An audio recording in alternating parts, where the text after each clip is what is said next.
Paper and Pen, a Todoroki X Deaf Reader fanfic by Goldfish Bull and Yamiria. If you like the video, please consider subscribing, leaving a like or a comment down below. But without further ado, let's begin. That all you got, bitch? Katsuki Bakugo raged as you flipped out of the way, nearing the edge of the ring before putting yourself back in the center.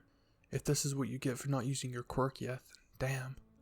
Katsuki was blasting himself all over the ring while you continuously dodged. Do you think I'm not worth using your quirk on? He was completely enraged. At this point, he would either wear himself out or would step out of the ring accidentally. But it's not like you could answer his, what you presumed to be taunts, not that you could hear them either. You saw Aizawa scribble down a few notes on a clipboard. The ring was surrounded by cheering students and a few teachers. It was the annual evaluation of UA, and everyone's quirks were being shown to look at development and new placement in class. Much like the tournament at the start of the year, you weren't allowed any special gear or your hero suits, though the more you thought of your suit, you went over the adjustments in your head. It was keeping you down. You would have to talk to the costume department about that. You were one of the 4 students that had gotten in at recommendations. Your parents were proud, but you continued to be strict. You didn't make many friends, but your smart mouth had gotten you places. As the clock ticked down, you snorted and rolled your eyes. Unexpectedly, you made a dash and slammed your right fist in Katsuki's jaw, sending him out of the ring.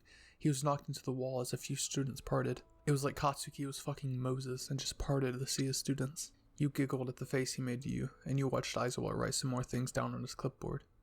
He gave you a thumbs up, and you nodded. You looked at Katsuki, who was still getting up from the rubble.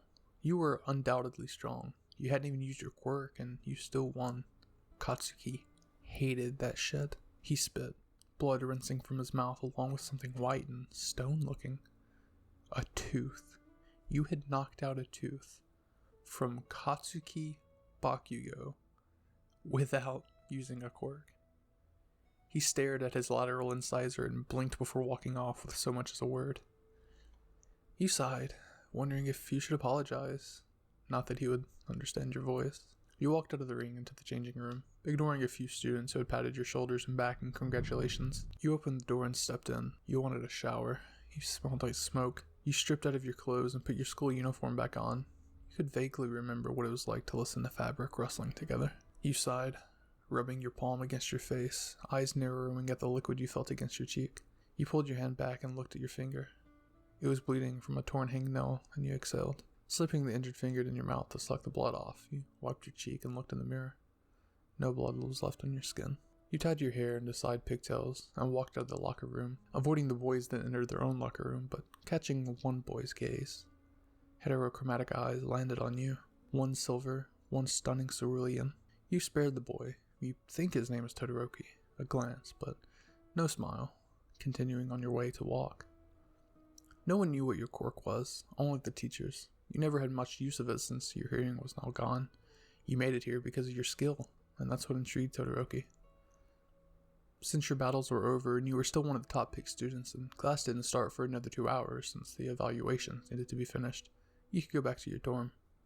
The door ringing in your ears had become a bit more annoying recently. You had it for a few years and had just now become a part of you, but it was like a subtle ticking that had become more progressive. Slam! You stopped walking as you felt the vibrations through your feet, eyes glowing briefly before returning to their normal color. You turned around and watched as Katsuki Bakugo backed you up into the wall and next to the stairs. You looked at him, confused, but you said nothing. I know you can understand me, you little bitch. You cocked your head to the side. His lips were moving, but no words came out. You reached for a marker and a piece of paper in your bag and held it out for him, but he slapped the items out of your hand. I can't believe you. Do you really think I'm weak? Do you really think I can't beat you? You got lucky today, but next time you and I go up against one another, I'll put you in the ground. Not a word. You held up your hand to try to sign to him, but he grabbed your wrist in a firm grip and twisted it harshly, like he was on the verge of snapping it, making you drop to your knees. Tears sprung in your eyes and you struggled in his grip. His palm heated up and you winced, making a little squeaking sound. Don't even fucking try to communicate, you piece of shit nerd. His palm smoked and he let you go, shoving your shoulder so you would land on the ground. You looked up at him, sniffling a bit before he reared his fist back, making you flinch. That's what I thought. He picked up the marker he smacked to the ground and grasped your chin forcefully. You wriggled in his grasp as he scribbled something on your forehead. Deaf and stupid. He repeated his handiwork and slammed the marker to the ground, releasing your chin by pushing you away and then walking off. You felt a few tears roll down your eyes as you picked up your things and pulled your backpack up. You turned around and bumped into the pretty-eyed boy again. Muttering a quick, quiet apology, you pushed past him. Todoroki grasped your arm and looked in your eyes. You felt so small under his gaze. He picked up the paper and took the marker from your bag, writing on it. "Are you okay?" is what the paper said. You nodded your head and looked down. "I'll take you to my dorm. We can clean you up there," is what he wrote under the first thing. You pondered it a bit before nodding. He grasped your hand, making you blush as he took you in the direction of his own dorm. He pushed the door open and you looked around the Japanese-styled room. You gave a small smile at the spacious room, even though it didn't seem much bigger than yours. He took your backpack and jacket and set them at the door. You kicked off your shoes and he led you to his bed, setting you down before going to his personal bathroom and coming back with a warm washcloth and some soap. He pointed to his eyes and then blinked.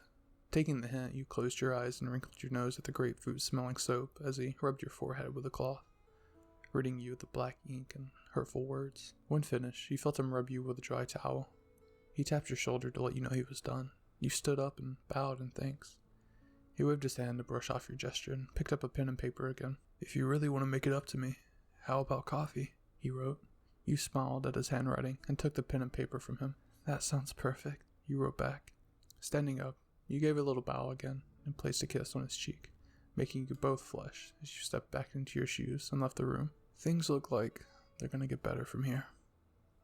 I hope you guys enjoyed this Todoroki x Deaf Reader fanfic. If you did enjoy the video, please consider subscribing if you're new, leaving a like or comment down below, and please check the description for my other social media as well as the link to the original work by Goldfish Bowl and Numenera. But anyways, thank you all for watching. My name is Bazaar, and I'll see you in the next video. Bye!